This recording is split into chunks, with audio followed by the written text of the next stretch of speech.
नमस्कार। चलिए आज एक ऐसी किताब के बारे में जानते हैं जिसका टाइटल ही अपने आप में एक सीधी चुनौती है।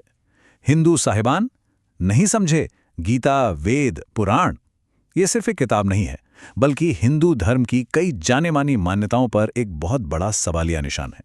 आइए देखते हैं कि इसके पन्नों के अंदर आखिर क्या दावे किए गए हैं। इस पूरी किताब की जो नींव है वो कबीर साहब के इसी एक दोहे पर टिकी है। मतलब किताब ये कहती है कि गलती वेदों या गीता की नहीं है भाई, गलती तो हमारी समझ की है जो सदियों से चली आ रही है। और बस इसी एक धागे को पकड़कर ये किताब अपनी पूरी बात कहती है। तो चलिए अब सीधे आते हैं इस किताब के सबसे बुनियादी और सच कहूं तो सबसे विवादास्पद तर्क पर। ये एक ऐसा दावा है जो हिंदू धर्म की उन गहरी जड़ों को हिला देता है जिन्हें हम और आप शायद हमेशा से सच मानते आए हैं। इस किताब का जो मुख्य दावा है ना, वो सच में चौंकाने वाला है। ये कहती है कि आज हिंदू समाज में पूजा पाठ के जो भी तरीके चल रहे हैं वो असल में शास्त्रों को गलत समझने का नतीजा है। जरा सोचिए, इसका मतलब तो ये हुआ कि करोड़ों लोगों की आस्था शायद उन तरीकों पर टिकी है जिनका जिक्र शास्त्रों में है ही नहीं। तो जाहिर है मन में ये सवाल तो उठेगा ही कि आखिर वो कौन सी प्रथाएं हैं जिन्हें ये किताब गलत बता रही है। क्या ये उन चीजों की बात कर रही है जो हमारी और आपकी रोज की भक्ति का हिस्सा हैं? चलिए देखते हैं। अब ये किताब एक बहुत सीधा और शायद कुछ लोगों को थोड़ा असहज करने वाला सवाल पूछती है। क्या हमारी पूजा पाठ की विधि असल में बेकार है? और अगर हां, तो भाई क्यों? इसके दावों के पीछे का लॉजिक क्या है? ये किताब कुछ बहुत ही आम प्रथाओं को शास्त्र विधि त्याग कर कहती है, यानी शास्त्रों के खिलाफ जाकर अपने मन से किया गया काम। इसमें क्या क्या शामिल है? मूर्ति पूजा, तीर्थयात्रा, पितरों का श्राद्ध, व्रत रखना और यहां तक कि त्रिदेव यानी ब्रह्मा, विष्णु और शिव की पूजा भी।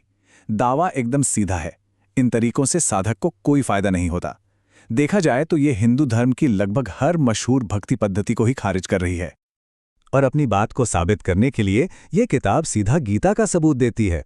इसकी व्याख्या के मुताबिक गीता के अध्याय 7 में साफ साफ कहा गया है कि दूसरे देवताओं की पूजा करने वाले अल्पबुद्धि हैं, यानी कम समझ वाले, और उनकी पूजा से मिलने वाला फल भी खत्म हो जाने वाला है, नाशवान है। यह सिर्फ एक श्लोक नहीं, बल्कि इस किताब के लिए त्रिदेव पूजा को गलत ठहराने का सबसे बड़ा आधार है।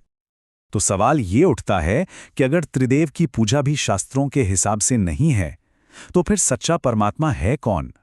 अब हम इस किताब के उस हिस्से की तरफ बढ़ रहे हैं जहां ये सबसे बड़ा खुलासा करती है और ईश्वर की एक बिल्कुल ही अलग तस्वीर सामने रखती है। अब जरा इस फर्क को देखिए, ये सचमुच में काफी दिलचस्प है। एक तरफ है हमारी आम धारणा कि ब्रह्मा, विष्णु और शिव ही सबसे बड़े, खुद से जन्मे अजन्मा ईश्वर हैं, और दूसरी तरफ है इस किताब का एकदम उल्टा दावा कि ये तीनों तो नाशवान हैं, इनके भी माता पिता हैं और असली परमेश्वर तो कोई और है जो इनसे भी ऊपर है। तो वो सबसे बड़ी शक्ति कौन है? किताब उसे पूर्ण परमात्मा या परम अक्षर ब्रह्म का नाम देती है। इसके हिसाब से यही वो असली क्रिएटर है, और ब्रह्मा, विष्णु, शिव भी उसी की रचना है, न कि वे खुद रचयिता हैं। और अब आता है इस किताब का सबसे बड़ा, सबसे नाटकीय दावा। ये साफ तौर पर कहती है कि जिसे ये पूर्ण परमात्मा बता रही है वो कोई और नहीं बल्कि संत कबीर साहिब हैं। हाँ, इतना बड़ा दावा सुनने के बाद किसी के भी मन में सबसे पहला सवाल यही आएगा, इसका सबूत क्या है? आखिर ये किताब अपनी इन बातों को किस आधार पर सही ठहराती है? चलिए देखते हैं कि ये शास्त्रों से क्या सबूत पेश करती है। किताब का पहला सबूत खुद गीता से है। तर्क ये है कि गीता का ज्ञान देने वाला, जिसे ये किताब काल ब्रह्म कहती है, वो खुद परमेश्वर नहीं है। अध्याय 18 के श्लोक का हवाला देकर ये दावा किया जाता है कि गीता का वक्ता खुद अर्जुन से कह रहा है कि परम शांति के लिए किसी और परमेश्वर की शरण में जाओ। अगला सबूत आता है ऋग्वेद से। इस किताब के अनुसार वेदों में लिखा है कि वो पूर्ण परमात्मा जब भी धरती पर आता है तो एक बच्चे के रूप में कमल के फूल पर प्रकट होता है, और इस भविष्यवाणी को सीधे सीधे कबीर साहिब के लहर तारा तालाब में कमल के फूल पर प्रकट होने वाली कहानी से जोड़ा जाता है। और ये दावा सिर्फ हिंदू धर्म ग्रंथों तक ही सीमित नहीं है।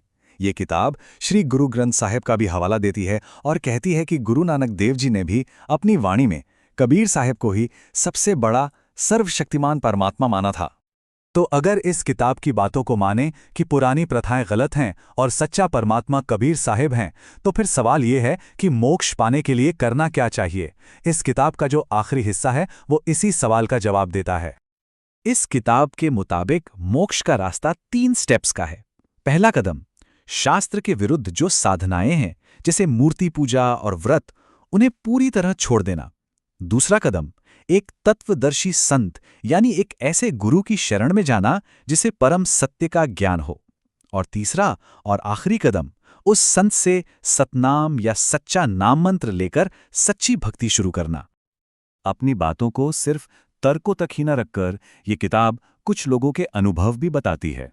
जैसे कि एक कहानी है जिसमें एक महिला बताती है कि उसके पति को ब्लड कैंसर था और डॉक्टरों ने तो जवाब दे दिया था, लेकिन इस भक्ति मार्ग पर चलने से वे चमत्कार की तरह पूरी तरह से ठीक हो गए।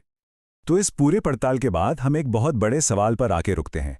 ये किताब आखिर है क्या? ये पूरी तरह से व्याख्या या इंटरप्रिटेशन का खेल है। तो अंत में सवाल ये बचता है, क्या ये मुमकिन है कि जिन धर्मग्रंथों को हम सदियों से एक ही तरीके से पढ़ते आए हैं, उनका कोई और बिल्कुल अलग सच्चा मतलब भी हो सकता है? ये एक ऐसा सवाल है जो सोचने पर मजबूर जरूर करता है।